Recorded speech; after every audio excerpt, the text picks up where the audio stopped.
بسم اللہ الرحمن الرحیم۔ سامعین محترم، اب سورہ طٰہٰ کی آیت نمبر 39 سے ترجمہ اور تفسیر شروع کیا جا رہا ہے۔ اقذفیہ فی التابوت فاقذفیہ فی الیم فیلقہ الیم بالساحل یأخذہ عدو لی وعدو له وألقیت علیک محبة منی ولتصنع علی عینی ان اقذفیہ فی التابوت۔ بس ہم نے موسیٰ علیہ السلام کی والدہ ماجدہ کے دل میں یہ بات ڈالی، ان اقذفیہ فی التابوت، کہ آپ اپنے بیٹے کو صندوق میں رکھ کر فاقذفیہ فی الیم، دریا میں بہا دیں، فیلقی الیم بالساحل، پس دریا اس کو کنارے پر ڈال دے گا، یاخذہ عدو لی وعدو لہ، پھر فرعون عدو لی وعدو لہ، جو میرا بھی دشمن ہے اور موسیٰ کا بھی دشمن ہے، یاخذہ، فرعون موسیٰ کو اٹھا لے گا دریا سے۔ وَأَلْقَيْتُ عَلَيْكَ مَحَبَّةً مِّنِّي، اے میرے پیغمبر موسیٰ میں نے تجھ پر اپنی محبت ڈالی، وَلِتُصْنَعَ عَلَىٰ عَيْنِي، تاکہ میری آنکھوں کے سامنے تمہاری پرورش کی جائے۔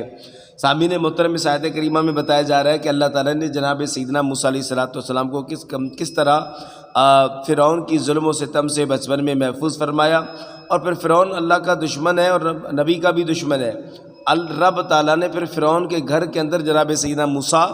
علیہ السلام کی پرورش فرمائی، اور رب تعالیٰ نے جو ہے وَأَلْقَيْتُ عَلَيْكَ مَحَبَّةً مِّنِّي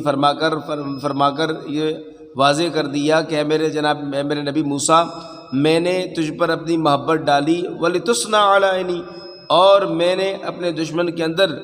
تمہاری پرورش اپنے آنکھوں کے یعنی اپنے سامنے، اپنی نگاہوں کے سامنے میں نے تمہاری پرورش کروائی۔ تو سامعین محترم، اس آیت کریمہ کا خلاصہ یہ ہے، جیسا کہ جناب سیدنا عبداللہ بن عباس رضی اللہ عنہ فرماتے ہیں کہ اللہ تعالیٰ نے جناب سیدنا موسیٰ علیہ السلام کو اپنا محبوب بنایا اور پھر مخلوق کا بھی محبوب کر دیا، یعنی مخلوق بھی اسے محبت کرنے لگی، اور جس سے اللہ تعالیٰ اپنی محبوبیت سے نوازتا ہے تو دلوں میں اس کی محبت پیدا ہو جاتی ہے، اس طرح کے حدیث میں بھی وارد ہوا ہے۔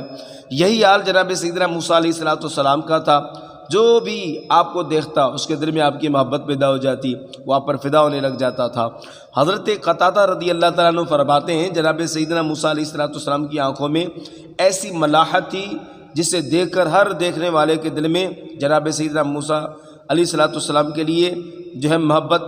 جوش مارنے لگتی تھی، یعنی وہ جناب سیدنا موسیٰ علیہ السلام سے محبت کرنے لگ جاتا تھا۔ اور یہ حدیث پاک میں بھی ہے، تمام انبیاء علیہ السلام حسین و جمیل ہیں، تمام انبیاء علیہ السلام خوبصورت ہیں، اور ہر عیب ہر نقص سے تمام انبیاء علیہ السلام پاک ہیں۔